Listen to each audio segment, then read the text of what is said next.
तो पाकिस्तान में मोदी मोदी शुरू हो गया। आखिर फिर से लटकने लगी दिवालियेपन की तलवार और शहबाज शरीफ को पीछे धकेले जाने में भी नरेंद्र मोदी का ही हाथ है। पाकिस्तानियों को ना है तो भारत से ही मांग लो। भारत के साथ, जैसा मैंने कहा कि इस वक्त दुनिया की कोई पावर भारत के साथ टक्कर नहीं ले सकती। Fifth biggest economy moving rapidly towards become a third biggest economy. और उनके जो जवान है, जो बच्चे उनके पड़े हैं, मोदी साहब ने जो नेशनलिज्म का इंजेक्शन उनको दिया है, वो उनको असर हो गया उसका। नेशंस कैन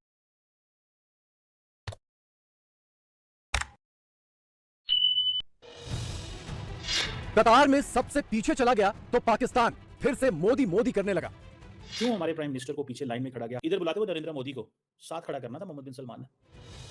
क्या मोदी ने पाकिस्तान को IMF से मिलने वाला कर्ज भी रुकवा दिया? उन्होंने इमरजेंसी में अपना एक डेलीगेशन पाकिस्तान भिजवाने का अनाउंसमेंट किया। पाकिस्तान के साल भर के जो पैसों की जरूरत है बाहर से, तकरीबन 24 अरब बिलियन डॉलर्स, वो कैसे पूरे होंगे? इस वक्त सूरत हाल ये है कि इससे ज्यादा हुकूमती सतह पे बेबसी और बेहिसी कभी भी देखने में नहीं आई। इंडिया ने सिर्फ कहा नहीं बल्कि उन्होंने करके दिखा दिया।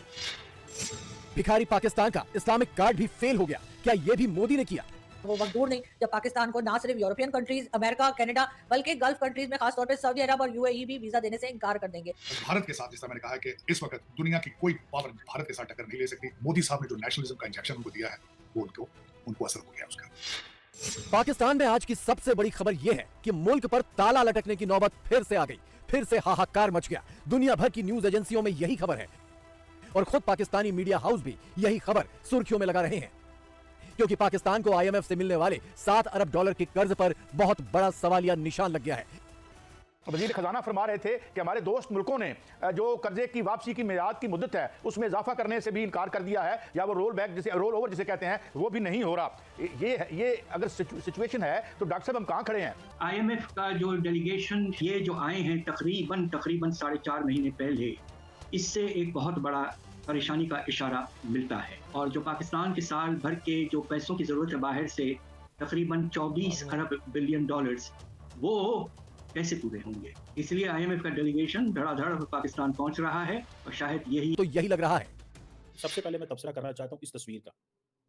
इस तस्वीर में अगर आप देखें तो शहबाज शरीफ साहब आपको नजर नहीं आएंगे। मालदीव्स के प्राइम मिनिस्टर मौजूद फर्स्ट लाइन पे है, टर्किश प्रेसिडेंट उनके साथ खड़े हुए हैं। क्यों हमारे प्राइम मिनिस्टर को पीछे लाइन में खड़ा गया? हम तो बड़े चैंपियन है फलस्तीन के। इसके मीनिंग होते हैं, सिग्निफिकेंस होती है, ठीक है, और मीनिंग एंड सिग्निफिकेंस समझी जाती है कि इसका क्या मतलब है।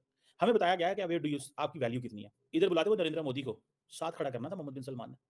साथ खड़ा करना था मोहम्मद बिन सलमान ने, ठीक है, अपने साथ दाएं बाजू पे। क्यों? क्योंकि उनको पता है कि नरेंद्र मोदी की मार्केट वैल्यू क्या है। नरेंद्र मोदी की मार्केट वैल्यू ये है कि वो 4 ट्रिलियन डॉलर की GDP है। IMF ने कहा है कि आप लोगों ने, जो हमने आपको कुछ चीज़ें बताई थी कि आप लोगों ने कंप्लीट करनी है, इसको फुलफिल करना है, वो हम नहीं कर सके, यानी पाकिस्तान नहीं कर सका, और उसकी वजह से उन्होंने इमरजेंसी में अपना एक डेलीगेशन पाकिस्तान भिजवाने का अनाउंसमेंट। ऐसे वक्त में कि जब हम कर्जे पे चलने वाले हैं, इस वक्त चल रहे हैं, मुख्तलिफ कंट्रीज़ के लोन्स हम रोल ओवर करते हैं, चीन है, UAE है, सऊदी अरेबिया है। पाकिस्तान के लोग मुश्किल से अपनी ज़िंदगियाँ गुजार रहे हैं। बिजली के रेट्स महंगे हैं, खाना पीना महंगा है, रिहाइश महंगी है, तालीम महंगी है। सुना है तो भारत से ही मांग लो। भारत के साथ, जिस तरह मैंने कहा है कि इस वक्त दुनिया की कोई पावर भारत के साथ टक्कर नहीं ले सकती। Fifth biggest economy moving rapidly towards become a third biggest economy. की आज़ादी है भारत को, लेकिन पाकिस्तान को आज़ादी हासिल नहीं। पाकिस्तान को तो पहले और बहुत सारी आज़ादियां जो हैं वो तो पहले पहुंच जाए वहां पर। तो मसला ये है कि कैपेबिलिटी होना भी तो ज़रूरी है। वहां पर तो पैसा ही नहीं है। अब पैसा ही नहीं होगा तो आप बनाएंगे क्या? डॉक्टर एस जयशंकर का बयान यहाँ पे कोट करेंगे। उन्होंने कहा कि ट्रंप के आने की वजह से बहुत से लोग जो है, बहुत सी कंट्रीज जो है वो कंफ्यूजन का शिकार है, लेकिन इंडिया किसी भी किस्म की कंफ्यूजन का शिकार नहीं है, क्योंकि वजह ये है कि उन्हें पता है कि ट्रंप की जितनी भी पॉलिसीज होंगी वो प्रो इंडियंस होंगी, और इंडियन ब्रेन की जो है ना इस वक्त दुनिया को बहुत ज्यादा जरूरत है। अरे कहना क्या चाहते हो सकता है कि ट्रम्प जो है इंडिया की डेवलपमेंट से बहुत ज्यादा जिसे बोलते हैं ना इम्प्रेस हो चुके हैं, जिसकी वजह से वो अपने इर्द गिर्द ऐसे लोगों की फौज खड़ी कर रहे हैं जो कि प्रो इंडियन है, एंटी पाकिस्तानी है। और मजा आया। कहीं ना कहीं पर ऐसा महसूस होता है कि ये आने वाले जो 4 साल है ये इंडिया के लिए बहुत इंपॉर्टेंट होने वाले हैं। पाकिस्तान का इसके ऊपर क्या इफेक्ट पड़ेगा, इसके ऊपर भी बात करेंगे। और खबर क्या आई, और जरा ये भी सुनिए, सबसे ज्यादा पाकिस्तानी भिखारी बाहर जाते हैं। बैरूने मुल्क जितने भिखारी गिरफ्तार होते हैं इनमें 90% पाकिस्तानी होते हैं। हर तो hey guys, welcome to my new reaction video में आप सभी का स्वागत है। आशा करता हूँ आप सभी अच्छे होंगे, खुश होंगे, मस्त होंगे। पाकिस्तान की फिर से फाड़ने आ चुके हैं एक नए रिएक्शन के साथ। देखिए पूरी वीडियो, मिलते हैं लास्ट में। ये तो हम आपको बताएंगे, लेकिन सबसे पहले अपने मेहमान का वेलकम करते हैं। Thank you so much sir हमें ज्वाइन करने के लिए। Thank you ji, thank you for inviting मी।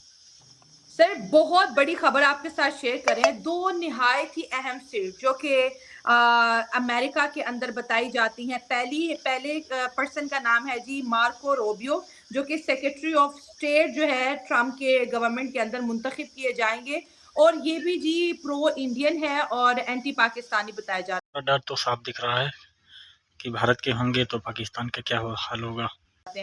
दूसरे जो एक सीट है जी नेशनल सिक्योरिटी एडवाइजर की, माइक वॉल्ट्स, ये भी जो है प्रो इंडियन है और इंडिया के लिए बहुत ज्यादा जो है इनके अंदर पोटेंशियल देखने को मिल रहा है। और ऐसा लग रहा है कि अमेरिका की जो कांग्रेस है उसमें हर कोई जो है ना इंडिया के साथ अपनी लॉयलिटी दिखाने के लिए ना बेताब हो रहा है। हर कोई कह रहा है कि मैं प्रो इंडियन हूँ, मैं इंडिया के लिए काम करूंगा। तो ये जो गवर्नमेंट बनती हुई दिखाई दे रही है, इस पे आप क्या कहेंगे? जितने भी नाम आ रहे से CIA चीफ का भी नाम आया, वो तो ऑलरेडी इंडियन ओरिजिन से थे। तो ये ट्रम्प तो सब ऐसे लोग अपने इर्द गिर्द इकट्ठे कर रहे हैं, या तो इंडियन ओरिजिन से है या फिर वो प्रो इंडियंस हैं। ऐसा क्यों? देखिए, मैं थोड़ा सा डिसएग्री करूंगा आपसे। देखिए, जी ठीक हो गया। अमेरिकन प्रेसिडेंट जिन लोगों को अपना एडवाइजर या सेक्रेटरी मुंतखब करता है, वो इस तरीके से हम नहीं कह सकते कि प्रो इंडियन है और एंटी पाकिस्तानी है। वो प्रो अमेरिकन होते हैं सारे। उनका जो रोल है वो यूएस नेशनल इंटरेस्ट्स को प्रोटेक्ट करना है, और उसके लिए अगर उन्हें कहीं पे प्रो इंडियन होना पड़ता है या इवन एंटी इंडियन होना पड़ता है तो वो हो जाते हैं। वो अमेरिकन इंटरेस्ट्स जो हैं, जो अमेरिका का नेशनल सिक्योरिटी इंटरेस्ट है, उसकी प्रायोरिटी उनके सामने होती है। तो ये चीज आप ध्यान में रखें। अच्छा, अब ये भी एक हकीकत है कि इंडिया एक बहुत बड़ी ताकत है। 140 करोड़ लोग हैं इंडिया में, उनका मुल्क है ये। इकोनॉमिकली वो बहुत इस वक्त एक स्ट्रॉन्ग मुल्क बन चुका है। उसकी एक बहुत बड़ी फौज है, वो एक न्यूक्लियर आर्म्ड स्टेट है, और उसने पूरी दुनिया में अपने फॉरेन रिलेशंस में एक बैलेंस रखा हुआ है। अब एक मुल्क जिसके इतने सारे क्रेडेंशियल्स हों, वो यकीनन अमेरिका की एक प्रायोरिटी होगा। वो मुल्क तो नहीं होगा ना कि जो अमेरिका से कर्जों की भीख मांगता है। शान खानजादा ने इजलास को बताया, यहाँ से जहाज भर भर कर भिखारी बैरून मुल्क जा रहे हैं।